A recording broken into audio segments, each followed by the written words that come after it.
రైతులకు ఉచిత విద్యుత్ రుణమాఫీ చేసిన ఘనత కాంగ్రెస్దేనని నిజామాబాద్ ఎంపీ అభ్యర్థి జీవన్ రెడ్డి అన్నారు. నిజామాబాద్ జిల్లా అంకాపూర్ గ్రామంలో నిర్వహించిన కాంగ్రెస్ పార్టీ చాయ్ పే చర్చ కార్యక్రమంలో ఆయన పాల్గొన్నారు. దేశంలో బీజేపీ పాలిస్తున్న రాష్ట్రాల్లో ఎక్కడైనా ఉచిత విద్యుత్ అమలు చేస్తుందా అని ప్రశ్నించారు. బీజేపీ అధికారంలోకి వచ్చాక కాంప్లెక్స్ ఎరువుల ధరలు రెట్టింపయ్యాయని మండిపడ్డారు.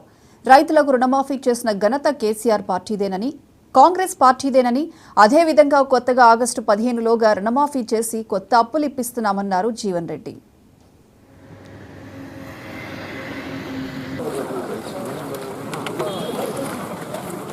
గెలిపించగలిగి అందరు శాశక్తుల ప్రయత్నం చేయాలని మీకు ప్లాట్ఫారం నేను ఇస్తా అని చెప్పి సారే మాకు ఇచ్చినప్పుడు ఈ రోజు వ్యవసాయ రంగాన్ని కాంగ్రెస్ పార్టీ అమలు చేస్తున్న ఏకైక రాష్ట్రం తెలంగాణ రాష్ట్రం. Sir of course Andhra is also they are doing.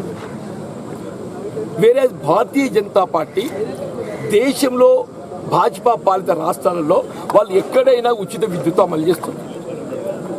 వీళ్ళ ప్రాజెక్టుల ద్వారా సాగునీటి కల్పనకు ప్రత్యామ్నాయంగా విద్యుత్పై ఆధారపడతారు రైతు. అటువంటి రైతుకు విద్యుత్ భారం కాకూడదని ఉచిత విద్యుత్ అమలు చేస్తున్న ఈ రాష్ట్రం తెలంగాణ రాష్ట్రం కాంగ్రెస్ పార్టీ.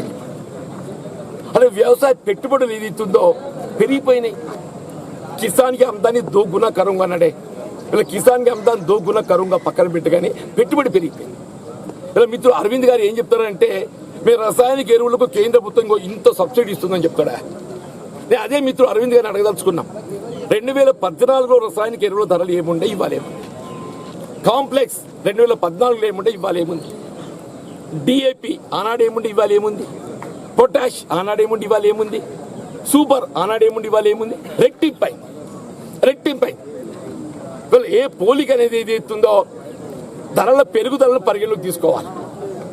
ఇలా రసాయనిక ఎరువులకు కేంద్ర ప్రభుత్వం రాయితీ కల్పించడం సాధారణం, సహజం. వీళ్ళు పెరిగినటువంటి ఒక ధరలకు అనుగుణంగా ఏదైతుందో నువ్వు రాయితీ పెంచాలి. రెట్టింపు అయిపోయింది, విత్తనం ధర రెట్టింపు అయిపోయింది. వీళ్ళ వ్యవసాయ ఉత్పత్తులకు ఏదైతే ధర గిట్టుబాటు కావటం లేదు. నీ రుణమాఫీ ఏదైతుందో కాంగ్రెస్ పార్టీ గతంలో చేసింది. 2008-9లో ఏకమొత్తంగా ₹1,00,000 చేసింది. Now also we have committed by 15th August ఏదైతుందో రైతు చెల్లించాల్సిన అప్పు ఏదైతుందో ప్రభుత్వం బదలాయింపు చేసుకొని ప్రభుత్వం బ్యాంకును పూచీకత్తుగా ఉండి బై 15th August ఇవాళ రైతాంగానికి రుణమాఫీ చేయడంతో పాటుగా కొత్త